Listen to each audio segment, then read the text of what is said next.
ખબર છે એ બસની તો કોઈ 10 વાગે આવે છે, 12 વાગે આવે છે, પણ આ બસની તો ખબર જ નથી કે બસ ક્યારે આવી જશે અને ક્યારે મોઢું ફાટશે એની ખબર તો છે નહીં.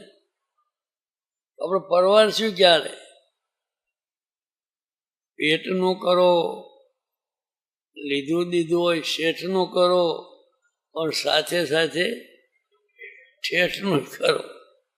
બાકી કોઈ પેટમાંની શેઠમાંથી નવરા થતા નથી અને ઠેઠની કોઈને પડી નથી ખરેખર.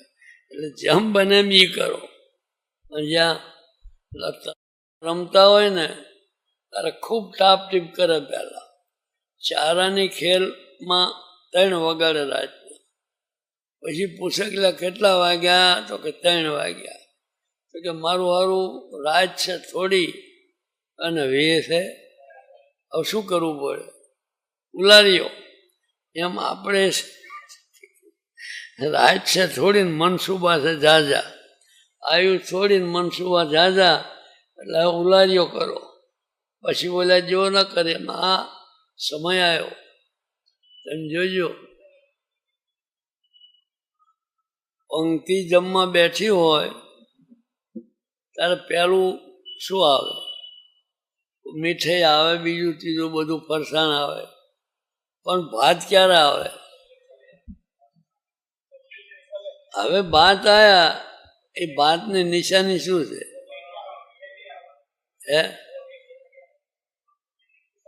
છેલ્લા ભાત આવે હવે પંક્તિ ઉઠવાની.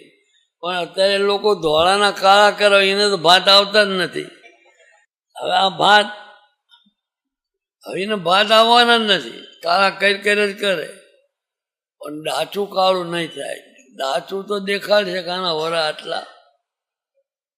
આપણે આ પરવારવાનું બધું પતાવવાનું છે કે નહીં? હવે રોટલાથી વધારે જોતું નથી, હારે આવતું નથી.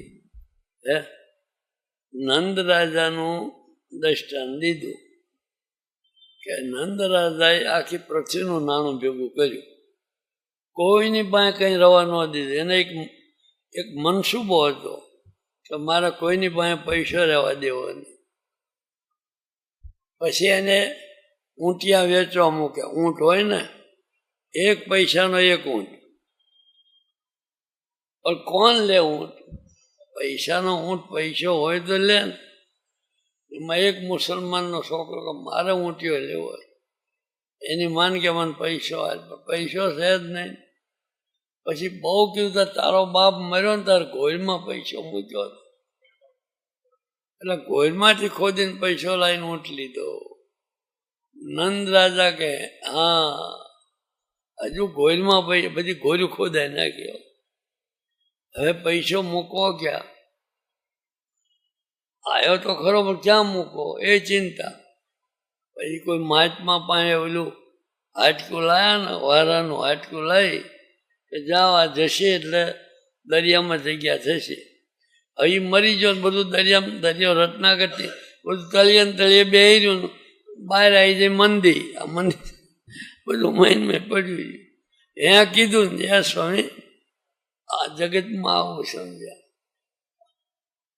એટલે બધા દુખિયા રહે છે, પણ સદાય સુખિયા રહેવું હોય, ભગવાનનું સુખ જોતું હોય, ભગવાનની શાંતિ જોતી હોય તો ભગવાનની મૂર્તિમાં સુખ સાચું જોયું રે મૂર્તિમાં, મુક્ત તેમાં મોયા રે મૂર્તિ. માણા તેમાં મોયા એવું નથી કીધું. માણા મોયા છે મૂર્તિમાં, પણ માયાની મૂર્તિમાં. સ્ત્રીને પુરુષમાં અને પુરુષને સ્ત્રીમાં. આ રાગ જ્યાં સુધી નહીં મટે ત્યાં સુધી ભગવાનની મૂર્તિમાં પાટો નહીં ગોઠે, નહીં ગોઠે, નહીં ગોઠે. સુખ સાચું જોયું.